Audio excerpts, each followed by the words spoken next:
তুমি বলতেও পারবা না। তাহলে রোজাদারের শিক্ষা হচ্ছে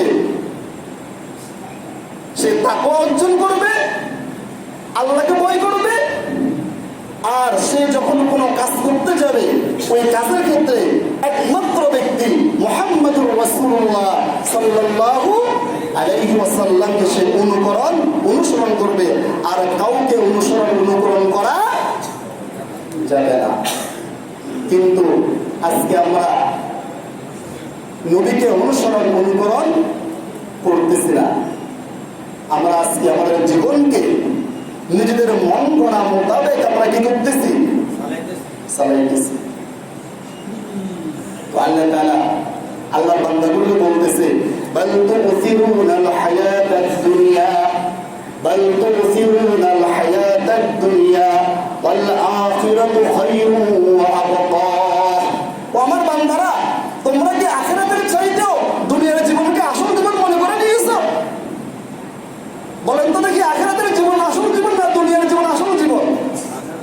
কথা বলেন আল্লাহর বান্দারা, দুনিয়ার জীবন আসল না আখিরাতের জীবন আসল?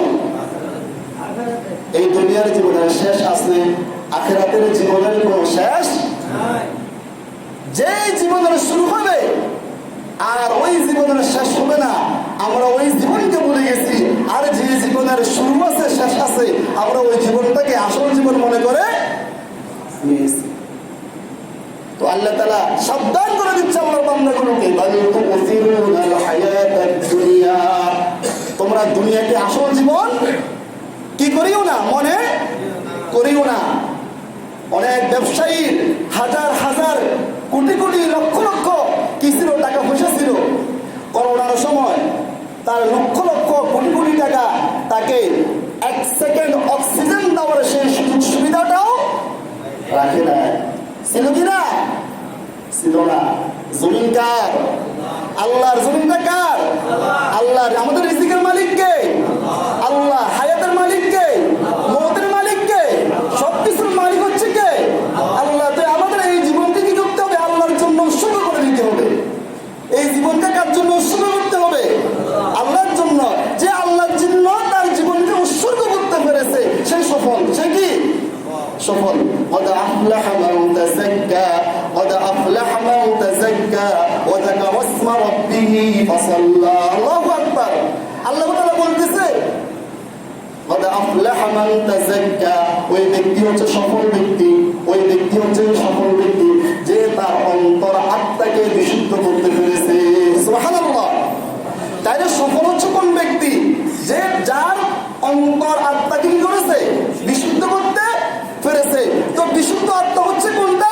যে আত্মার ভিতরে তাকওয়া আছে, আল্লাহর ভয় আছে। কথা বুঝছেন কিনা? বিশুদ্ধ আত্মা কোনটা? যে আত্মার ভিতরে কি আছে? আল্লাহর। কোন নেতাকে সে ভয় করো না, কোন ক্ষমতাকে সে ভয় করে না। সে ভয় করে কাকে? আল্লাহকে। আল্লাহকে যখন সে ভয় করবে, আল্লাহ তাআলা তাকে কি করবে? সাহায্য করবে। ওয়াদাকার। তুমি কিসের রিজিকের ভয় করো? ومن يتق الله يجعل له مخرجا ومن يتق الله يجعل له مخرجا ويرزقه من حيث لا يحتسب ومن يتوكل على الله فهو حسبه। সুবহানাল্লাহ।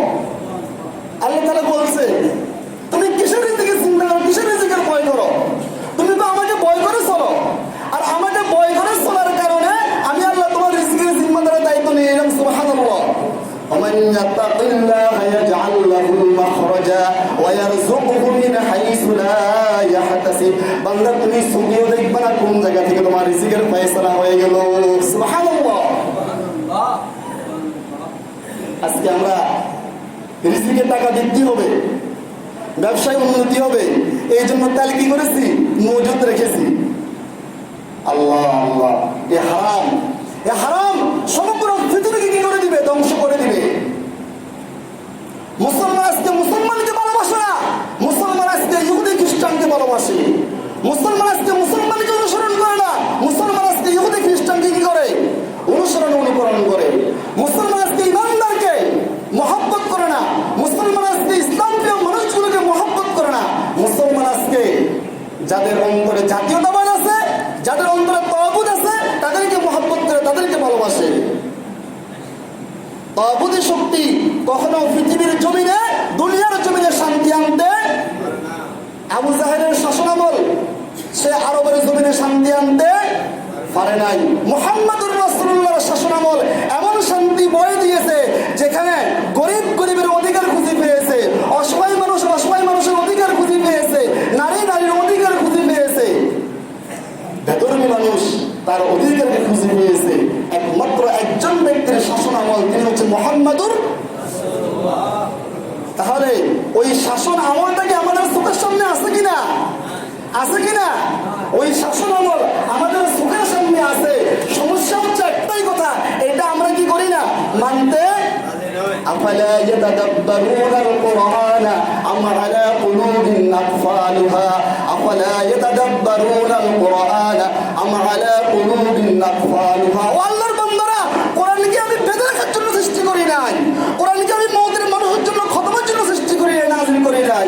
এই কোরআনকে আমি সৃষ্টি করেছি রিচার্জ করার জন্য, অধ্যয়ন করার জন্য, গবেষণা করার জন্য।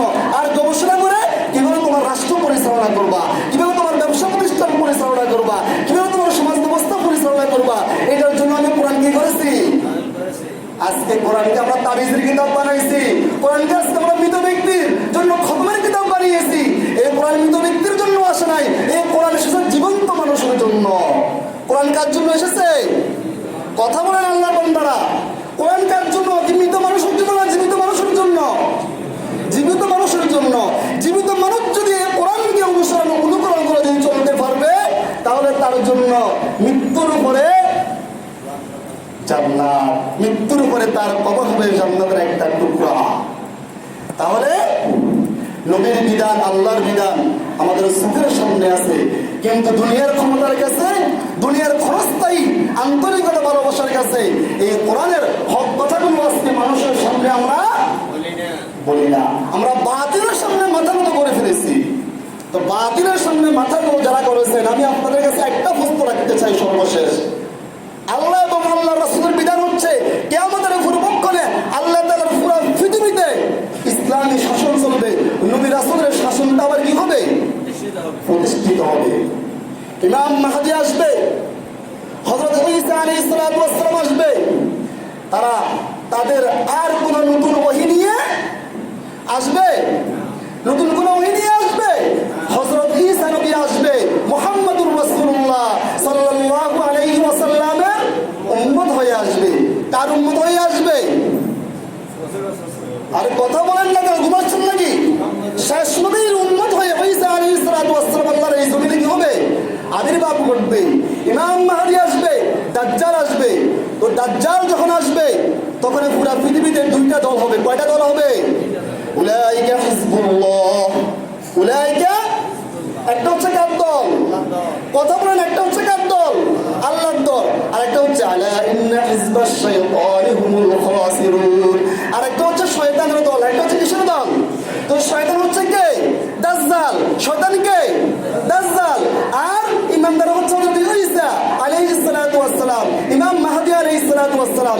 এখন যদি এই মুহূর্তে এই জমিনে যদি ঈসা আলাইহিস সালাতু ওয়াস সালাম যদি আসে, ইমাম মাহদী যদি আসে, আপনি কার দলে যাইবেন?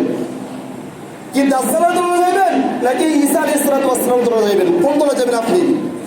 আমি একটু আপনার কাছে জানতে চাচ্ছি আর কি।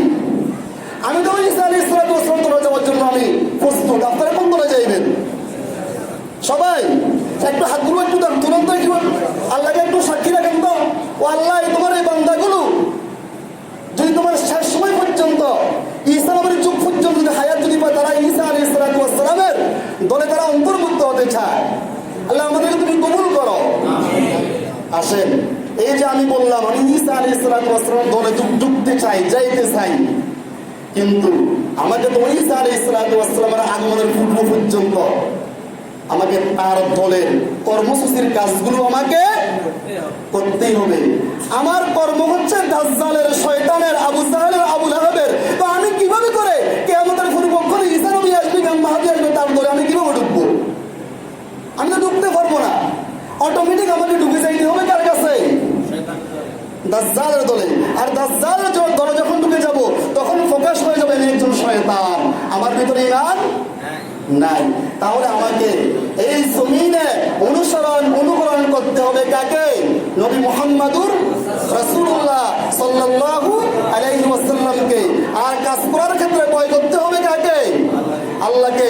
আল্লাহর সামনে কি দাঁড়াইতে হবে কিনা?